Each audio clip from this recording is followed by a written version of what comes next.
Hi, everybody. Welcome back. If you're just joining us, we're here at D.Colabella Fine Art Gallery with Lisa Kinzelberg, one of our featured artists for this exhibition. And this exhibition is called New Pathways. One of the reasons we called it that is because these beautiful women see things in a different way. They really take something that's could be very ordinary and make it so special by bringing in a true sense of themselves, color, and connection. So one of the things is I first met Lisa when we were at Scope in Miami, which is a fine art fair down there. And she was doing abstracts at the time and kind of finding really what she wanted to do with those abstracts, and they were beautiful. The thickness of the paint, the colors she used. But since then, she's evolved, and now she's doing this Cities of the World connection. One of the most beautiful things, I think, is the sense of connection that people feel when they look at them, especially if it's a place like Connecticut behind us, where we are located, and looking and finding everything about that. So, Lisa, I want you to say hi to everybody and tell us a little bit about your collection that you're showing here called Cities of the World. Thank you. Thank you for having me. This is a big honor, and it's very special to be in New England because I have a lot of family connections. I've traveled here a great deal, and my collection is called Cities of the World. And this is more of a New England focus for this show. I really started this series because I feel it's so amazing that the places we inhabit take on a beingness and a life of their own. And they're just special to people. A city is not just a bunch of roads and buildings, they're stories.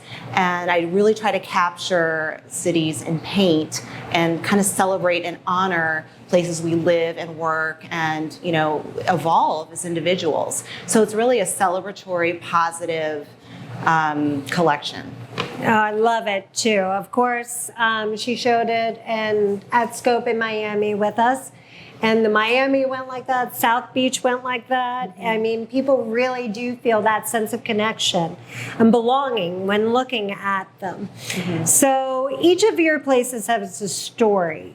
Why you chose that city, why you related to it. Mm-hmm. Can you tell me how you choose the place and what those connections are? I mean, for me, it's I really envision doing almost every corner of the world. But where I start are places that have a certain vibe or kind of get under my skin. Like London, for example, I had to do that right away. It's my favorite city. Connecticut I had to do because it brings me back to, times in my 20s where I'd be going, driving along the hills and, my hair was kind of like this. That's why I wore it like this today. Feeling free and beautiful through the stone paths. So just really the feeling I get from different cities, the things that stick with me, those are the ones that I go for first. Amazing. And then as far as the colors you choose for those, how do they reflect the personality of the place for you? How do you... it's interesting. It's all my process is entirely intuitive. So, I did a few pieces of Chicago where I'm from, and I made the water the color of the sky randomly because it reminds me of being at a Cubs game and the blue of the sky. So it's just what I feel. Other times it might be random, and I allow mistakes or just whatever I feel in my studio to come out in the work. So Amsterdam's here. I had leftover paint. I was feeling, a lot of energy in my studio, and I literally just took what colors I had and spread them across the canvas like so. Usually I use a palette knife and more particular. This piece, I had no idea what city it was going to be, and I had it in my studio for a while, and I thought to myself, this looks like Munch at the Scream. This reminds me of like water, and Amsterdam got under my skin too. It has such a different cool vibe. So I said, that's going to be Amsterdam. So it just depends. And in Miami, I have a piece, I was inspired by Hermes, and I looked at an ad of an Hermes perfume because I wanted to portray it as a very metropolitan luxurious commercial metropolis. Right. So it really just depends, but usually I go again with how I feel. Yeah. So extremely intuitive, which really comes across because each of these has such a different personality. Yes. And I always say that people who are from these places, when they look at it, they connect. And that can only happen when you connect to those places. So I think it's really amazing. And when did you decide to like dedicate your time 100%? Because I know you've gone through an evolution. Absolutely. And this is kind of new for you to be 100% an artist. When did you decide that, and what led you to that decision? I mean, I've always created art, mostly for myself in my earlier years. And then I started doing it professionally about 15 years ago. But really, last year, I got my studio in downtown Chicago. I live in the suburbs. And that has been a game changer.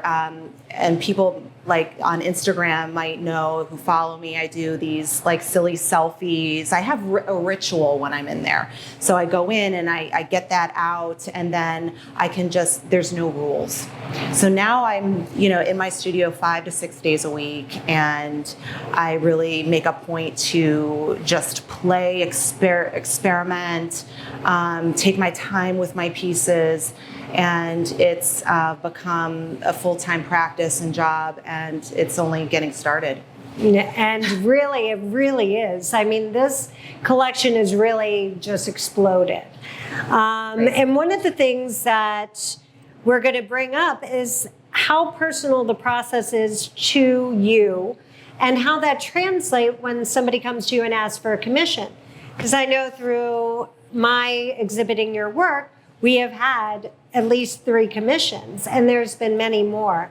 So when somebody comes to you and says, I love this place, I really want you to capture it, what's that process look like for you, and how do you make that connection? Yes. Well, I really try to do one of every city, so they're special, but I do different aspects of different cities. So I always like to hone in on, what do you love about this place? What's your story there? Are there certain landmarks? What do you feel when you're there? I recently did a commission for St. Louis, and he really wanted the east and west side represented because, there's a lot of pride on both sides, and also the arch. Right. So I love to kind of understand someone's personal love for the place, and that helps me get there.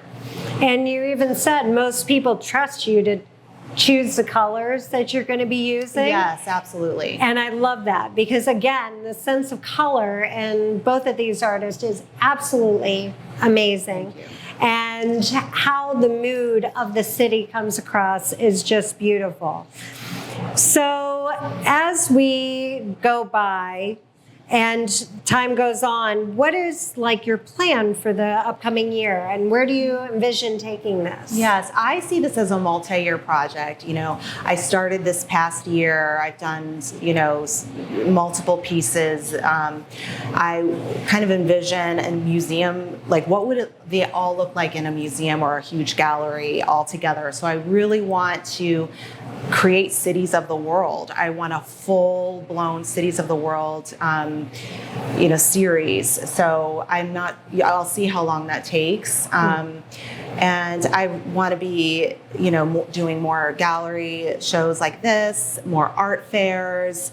A lot of big things are ahead, and I'm very grateful for, the reception this series has had, and I just want to keep it going. Yeah. So definitely come down and see it. But one of the things I ask every artist is, what's the most valuable piece of advice, guidance that you've gotten in your journey? Because we all rely on each other as artists a lot. So when you're looking back and you see, and you kind of look to something that turned the tide for you. What was that piece of advice? Can you share it with us? Of course. It kind of comes from two people. Rick Rubin's The Creative Act, I thought was a really powerful book. And he talks about, and I really believe this, how the artist decides what to put out there. So I really trust myself when I'm in my studio. I decide when it's done. I decide what pleases me, that's what people are investing in, what they want. They trust what you're putting out there, what your perspective is. So being your own authority in this realm is so key. And then a mutual friend of ours and amazing artist, Guy Stanley Filoche, he said, Lisa, take your time with your art. And sometimes a piece is in my studio for a very long time, and I change the watercolor several times, or the streets, or what have you, because to put it out there in the world, it has to be just so, and it has to feel something for me. Awesome. And then I wanted to go ahead and just remind everybody that everything that we earn from this, 5% of those proceeds will go to Danbury Hospital and their local initiatives. So this is a great cause, along with amazing art. And on top of that, please follow Lisa on Instagram. You can find her under Lisa Kinzelberg. I will have a link in the bio. I don't have it yet, but I will make sure that's there by the end of the night. Also, follow us on Instagram and YouTube to review the full article.